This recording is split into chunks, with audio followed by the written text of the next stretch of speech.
भारत के विश्वविद्यालय QS world university ranking 2025 की शीर्ष 100 सूची में स्थान नहीं बना पाए हैं और इसके पीछे कई प्रमुख कारण हैं।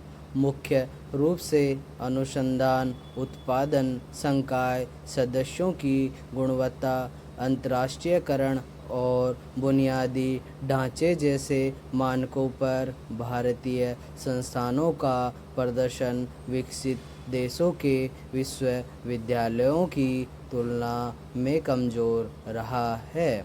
अधिकांश भारतीय विश्वविद्यालयों का शोध कार्य कम प्रतिष्ठित व कम इंडेक्स वाली पत्रिकाओं में प्रकाशित होता है, जिसके कारण उनके शोध को उचित उद्धरण नहीं मिल पाते और उनका स्कोर निम्न रहता है।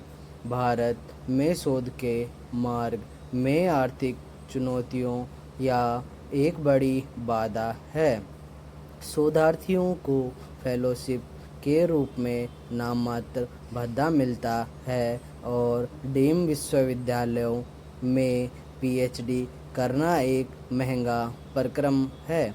हालांकि कुछ निजी संस्थानों में फीस कम भी हो सकती है। सबसे बड़ी समस्या तब सामने आती है जब कई विषयों में शोध करने का निर्णय लेना ही चुनौतीपूर्ण हो जाता है, क्योंकि ऐसे क्षेत्रों में रोजगार के अवसर सीमित हैं या भारत में उनका दायरा ही नगण्य है।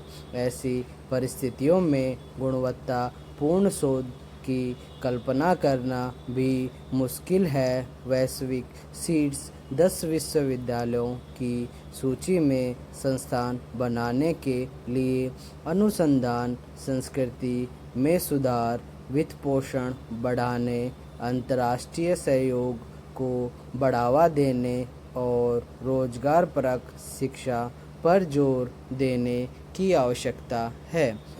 अनुसंधान पर विशेष ध्यान देना होगा। इसके लिए इंडेक्स्ड जर्नल्स में अधिक गुणवत्तापूर्ण शोध पत्र प्रकाशित कराने होंगे और वैश्विक सहयोग बढ़ाना होगा।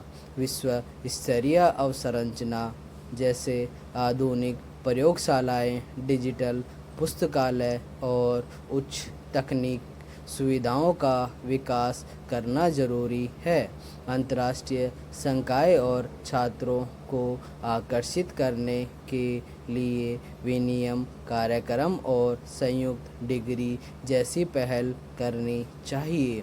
इसके अलावा संकाय विकास में निवेश करके उन्हें शोध उन्मुख बनाना और नियोक्ता प्रतिष्ठा को मजबूत करना भी आवश्यक है।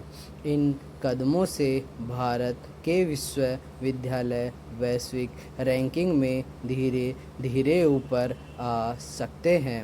भारत में सकल घरेलू उत्पाद जीडीपी का केवल लगभग 0.7% अनुसंधान और विकास पर खर्च किया जाता है, जबकि अमेरिका, चीन और इजराइल जैसे देशों में यह 2 से 4% तक है। भारत की शिक्षा प्रणाली में शोध आधारित शिक्षा पर कम ध्यान दिया जाता है।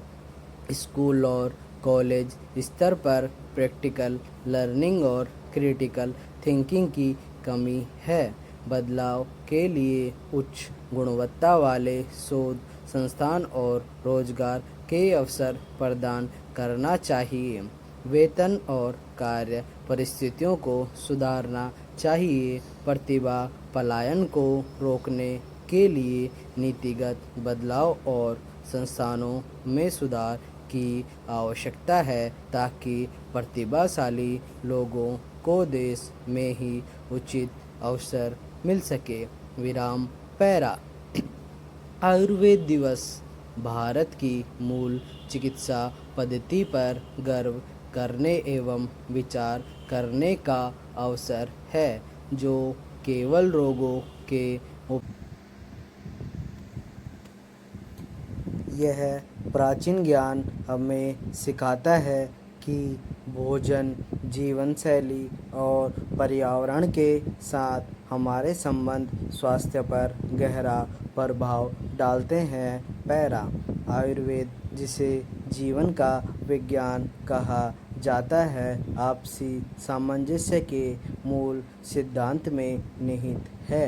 यह मानव शरीर को ब्रह्मांड के लघु रूप के रूप में देखता है, जो पंच तत्वों के संतुलन से निर्मित है।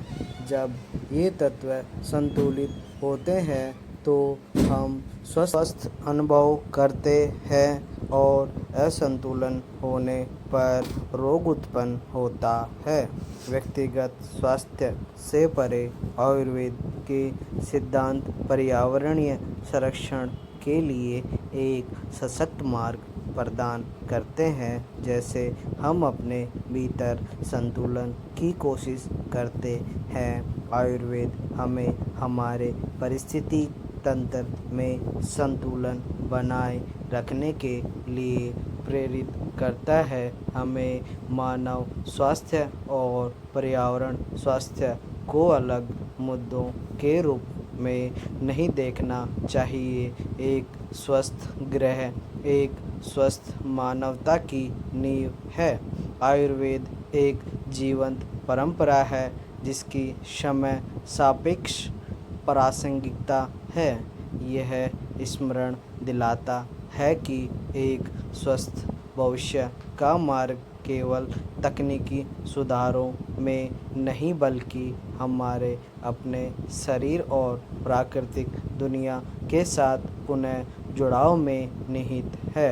आयुर्वेद दिवस मनाते समय आइए हम इस ज्ञान को अपने जीवन में अपनाएं और संकल्प लें, ताकि लोगों और पृथ्वी दोनों के कल्याण के लिए योगदान दे सके।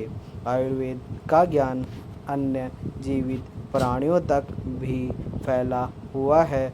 पशु आयुर्वेद यह मानता है कि प्रत्येक प्राणी की अपनी अनूठी प्रकृति होती है और उसे व्यक्तिगत देखभाल की आवश्यकता होती है। प्राचीन ग्रंथों जैसे अश्व आयुर्वेद और गज आयुर्वेद में जानवरों की संरचना, व्यवहार और स्वास्थ्य पर विस्तृत ज्ञान दिया गया है।